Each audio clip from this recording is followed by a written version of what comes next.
Alright, what is going on, guys? It's Average Player here. I'm using this site because I've seen people use it. I wanted to try it out.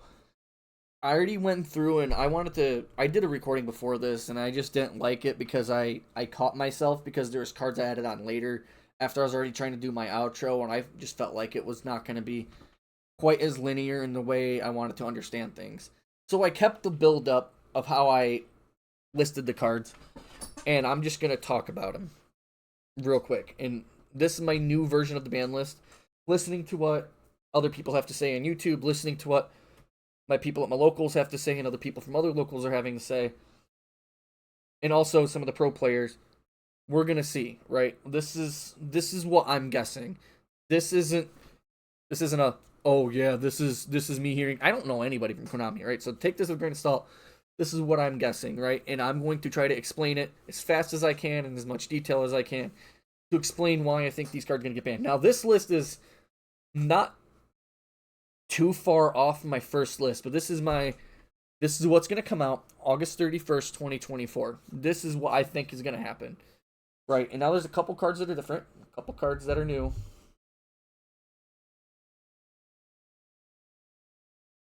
On this list, there's a couple cards I didn't put in, I think. And I want to talk about everything and try to give my insight on why I think they're going to get touched, removed, etc. Right? So, LB on the Sanctifier Dragon. I've been calling this card in recent weeks in branded deck profiles as Mr. Should be banned. It should be banned. It's the problem. Calamity is not Calamity. Wow. Gimmick Puppet isn't the problem. Sanctifier's the problem. I understand Gimmick Puppet could be a problem down the line, but Sanctifier is the problem. You got the one trap card, I'm forgetting the name of it, that's already on the ban list for soliciting the puppet lock, and that one actually mostly can be interacted with. Sanctifier has a problem with getting interactive because it can't be targeted, and it also can't be used as fusion material. So Sanctifier is a problem. It is the problem for the whole puppet locking strategy. Branded can play without it, but it ensures the branded win instead of giving them a grind game, which they can actually play with. So yeah, Appaloosa. We're gonna follow along with the Konami banning generic negates. Appaloosa is dying for the sins of Snake Eyes.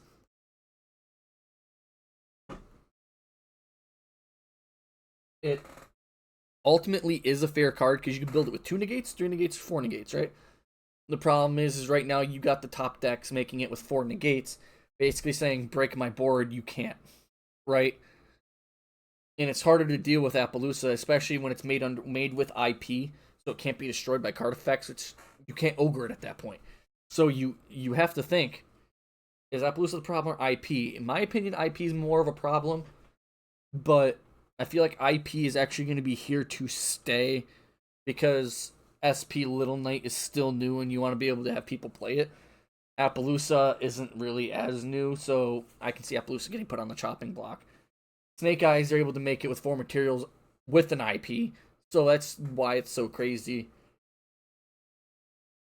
You know, we are checking it. We're making sure now that the decks don't need it. The decks can play without it. It's probably going to stay banned as long as we see generic negates be on the list, like Savage and Baron. Hot Red, King Calamity. I don't need to explain this one. This card can go burn in a ditch somewhere. Protos, it should have never came off the ban list, to be honest. Yeah. This card's too good. Flamberge is, in my opinion, the problem with Snake Eyes card.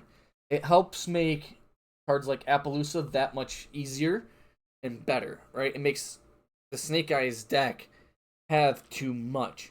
Is when Flamberge can place the IP Masquerade in the spell and trap card zone, bring itself back out from the graveyard. It can also, when it's sent to the graveyard, special summon 2 Snake Eyes monsters. Right? So you can get rid of the Flamberge, summon out an Ash, and summon out an Oak. Ash and Oak to add. Ash add Poplar, special summon Poplar. Right?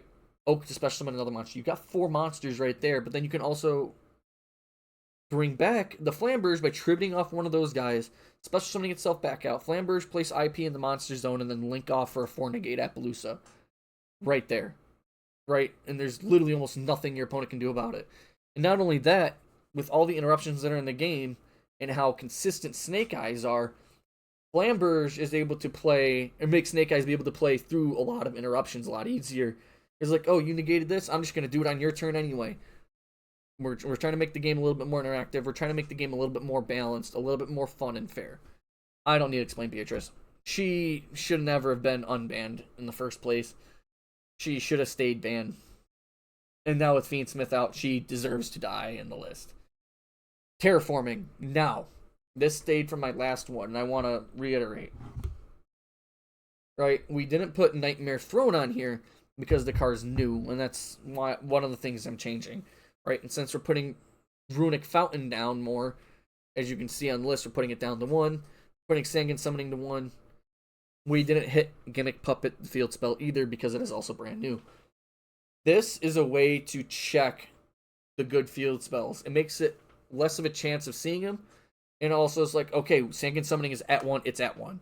You know, Runic Fountain's at 1, it's at 1. Now, Fountain being at 1 isn't going to kill the Runic strategy. It's going to make it more of a glass cannon, though. So that's why I'm saying Terraforming should go if we're going to keep printing all these good new field spells. It's basically a future-proofing hit. And I'm saying Snash to 1, just like the OCG, just like Master Duel. Now, I'm not saying that's going to kill it. And I'm not saying limiting Poplar as well is going to kill it. But if you have an Ash and 1 Poplar and Flamberge banned, right? Ash and Poplar, you have the same chance to draw those, right? And opening a Poplar isn't as impactful as opening an Ash. You still want to see Ash and you still want to have Poplar in your deck. I understand there's ways to put Poplar back in the deck to be able to recur your stuff. We're not banning Original. We're not banning Wanted. We're not touching the Diabell Star Engine. We're not touching any of the Fiendsmith stuff besides Beatrice. You know, we're not... And you're not worried about stuff because the Asmina stuff's coming out. It's why we're not touching Original. It's why we're not touching Wanted. Right? Because we want to sell Asmina later. So, Ash at 1, Poplar at 1 makes sense. It's not going to kill the deck. It's going to make it less consistent. It's going to slow it down. But we still have 3 Bonfire. So you still have a way to play. It makes the deck more glass cannony, right? You're not going to be able to see it as much. Yeah, you still got the 1-card starters, but you're not going to end on insane boards. Right? You might end on a couple negates here and there, a couple interruptions, but you're not ending on a 4-negate Appaloosa, plus a Promethean Princess pop, plus this, plus that, plus a place in the spell and trap card zone. That's a lot. From 1 card. So, that's why we're putting both of them to 1. And now I'm saying Meow Meow Mew can go to 1. Because I feel like it's time. Print kids probably aren't going to do anything. Meow Meow Mew going to 1, it died for the sins of basically the Adventure Token Engine, really. That was basically it. Because Prank Kids Adventure was too good, and this died for it. Fenrir to 1. Now listen to this reason. This is what me and the people in my locals were discussing. Fenrir to 1 is fair because Fenrir can search Fenrir and also has one of the best removals in the game. Right? And it doesn't just get rid of a monster, it gets rid of a card. And it banishes it face down. Right? And that's on a monster effect activation or battle. If it declares an attack or if opponent's monster activates an effect, target one face-up card your opponent controls banished face down, which gets rid of a whole bunch of stuff, right? I'm not saying it's going to kill the card. Having it at 1 is like you can still special summon it and use the Great Removal, but you can't search out another one for another turn. Right? Your Fenrir's gone, it's gone. Other than if you're playing Cash Tier, you still have a way to access it back. And I feel like that's fair. That's what we're trying to aim for here. Right? Heavy Storm to 1, because you still have decks like Centurion, you still got decks like Labyrinth, you still got a whole bunch of back row stuff that people play. Heavy Storm can come back. Obviously, people don't care about Pendulum. The scales are fine. Right? Heavy Storm going to 1 is fine. Other than you have to worry about people popping their floodgates. Right? So that might be the only reason why Heavy Storm won't come back. But if you remember, all the floodgates are at 1, summon limits banned. And then we got to worry about skill drain, which I'm also going to say is going to 1 later. Pot of Prosperity is a general consistency hit. For most decks, the card has been legal for way too long. No card should be able to reveal 6 and have a 33.33% chance of seeing the card in the first place. Reveal 6 and fetch any card, right? That's what makes the that's what makes cards like the the floodgate so much better, is the fact that you're able to get them out faster, especially when you're playing multiple copies. Pot of Prosperity going to 1 also is an indirect hit to Tempai because they love that card. They need it, essentially, at some points. Alright, Electromite. Now I'm bringing Electromite and Heavy Storm back. I feel like Electromite's fine. It's been fine for a while. And honestly, Pendulum ain't gonna do shit. That's my opinion. Skill Drain going to 1, we all know why. It could go to banned, so 1 or banned. Skill Drain, it would deserve it either way. But Konami liking this card probably is going to go to 1. Singing Summoning go to 1. It's understandable if they do put it to 1, because the search. Okay, so the search effect is fine, but on the Fire Dragon monsters you control are unaffected by your opponent's activated effects during your main phase 1. That is crazy,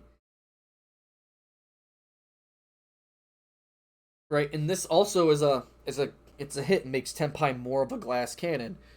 You stop the Sangan summoning, that's it. They don't have any more Sangan summoning. So if it goes into late game, you actually have a chance. Because if you're not building a board prepared for a good Tenpai player, you're going to lose anyway without Sangan summoning. So you building a board now has merit against Tenpai because they have a less chance of seeing Sangan summoning. They have a less chance of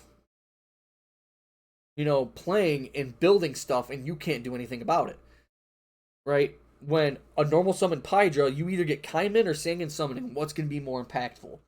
And it also makes hand traps affect the deck a lot more. That's why we put Sangan summoning to 1. Excuse me. Like I was talking about Labyrinth, I've always loved Red Reboot.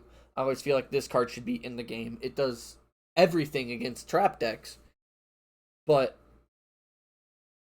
I feel like it's fair if you want to check trap decks. Right? Like I said, we're trying to build a more fair basis here. Trap decks are going to go right up because Snake Eyes is getting punished, right? You still got Labyrinth, and I'm not touching Labyrinth. This is the counter to Labyrinth, and I'm not saying putting it at 3, I'm putting it at 1. Now, it's a sacky way to beat Labyrinth, but Labyrinth still has we're still going to keep around the Unchained cards, and Labyrinth can still play Unchained, which gives them a chance when they get Red rebooted, because they can still use the cards on the next turn anyway. So it's basically giving you the chance to win the game in an unwinnable situation, right? If you're playing against, the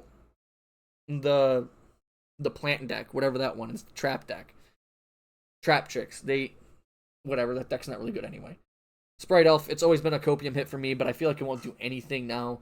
I mean, the targeting protection's very good, but not every deck can play it. Like, Whitewoods could play it, I guess, but they'd rather synchro summon anyway, so I don't think it really matters. I mean, I think they could make it and then synchro summon anyway and have an untargeted synchro monster, but that really doesn't matter. Sprites can obviously are the deck that benefits from this card the most. And it's also an indirect addition to tier, because if you notice, some people are saying bring back Kit Kalos, some people aren't. I'm saying that we keep Kit Kalos off the list, but this also gives Merly more merit because you're able to use that effusion effect more than once, right? You're able to special summon Merly back. You're playing more than one copy and then use it to fuse by sending it to the graveyard with other cards like they did in the past. Now, it brings Tier as a better deck. It brings Tier up a little bit in power level, and it brings a whole bunch of other decks up in power level. And I feel like it's fine.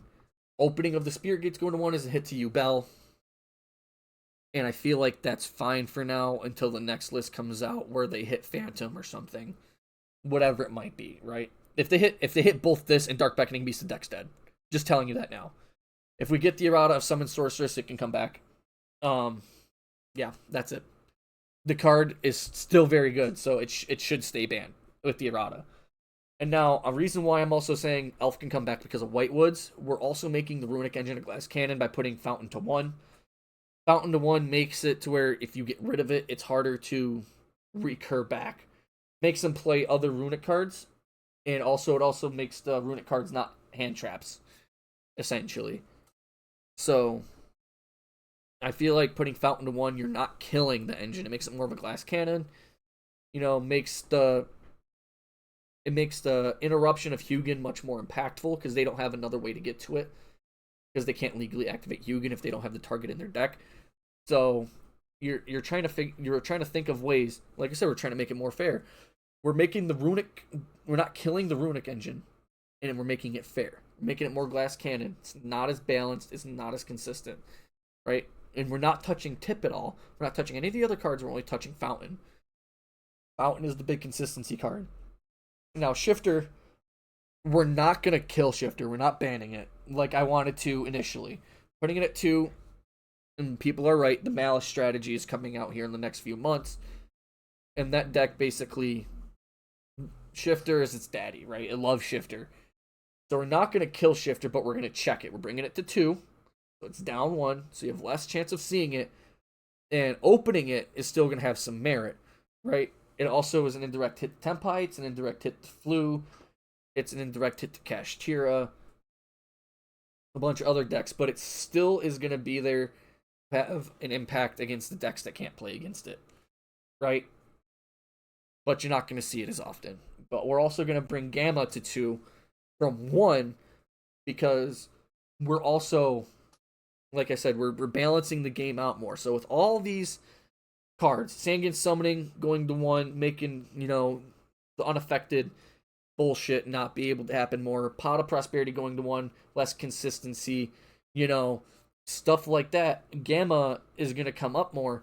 As I said, we're balancing out the game. Hand traps, board breakers are now more impactful, and some monsters are board breakers. Hand traps are more impactful now. So what's one way to stop you from getting hand trapped? Gamma. But Gamma can also get hand trapped itself. Gamma can hit with Ash Blossom, stuff like that. With the new Malt Charmy card coming out, I feel like Gamma's fair, right? We already have Malt Charmy Perulia, and then we got the new one coming out. You basically got 2 forms of Max C there. Gamma's a good way to check that, right? Because Max C already is a very strong card, and Max C's on our ban list for a reason. We have 2 basic nerfed versions of Max C, but combined together, they're basically Max C on drugs. So Gamma is a good way to check it on top of Called By going to 2. Called By is a good way to check those cards. And I feel like if they keep Cross out at 3, Called By definitely can come off farther. Called By is not, it's close to as good as Cross out is. So, yeah. Called By is a good way to check those oppressive hand traps that are just coming out as well. And also makes it to where we're balancing the game more. Like I said, hand traps are going to be more impactful. And all that other stuff, so we're going to try to make it where we're going to try to have a fighting chance. For the decks that are having a problem against hand traps, Called By is a good card. It's also a good way to have an interruption, right? Stopping a combo piece, card tributes itself. Get rid of it, It's the way I see it. Called By is generic, but it's a good way to balance, as I'm saying. We're not bringing it to 3. It could most likely stay at 1, but I feel like it's a good way to balance. Like I said, hand traps are going to be more powerful, so we're going to try to be balancing out that hand trap power. Pankratops to 3 and Armageddon Knight 3, I don't really have to explain those. Pankratops should be coming to 3. It's a worse Fenrir, and it dodges floodgates, but that doesn't really matter anymore. Armageddon Knight, dump a dark on summon, you have to waste your normal summon. Doesn't really do anything now. This is my take, though. If there's anything else I could think of, I don't think there's anything else I can think of. Let me know what you guys think down in the comments on what you think the ban list will be. And let me know what you would change. This is my final call. Right? Gotta try to squeeze it out a little bit more between what me and some of the guys have discussed and things I've seen from other YouTubers. So, like I said, let me know what you guys think down in the comment section below. Let me know what you would change. Last time on the last ban list, I basically called it to a T, and that was the night before the ban list came out. So we will see. Like I said, let me know what you guys think. See you later.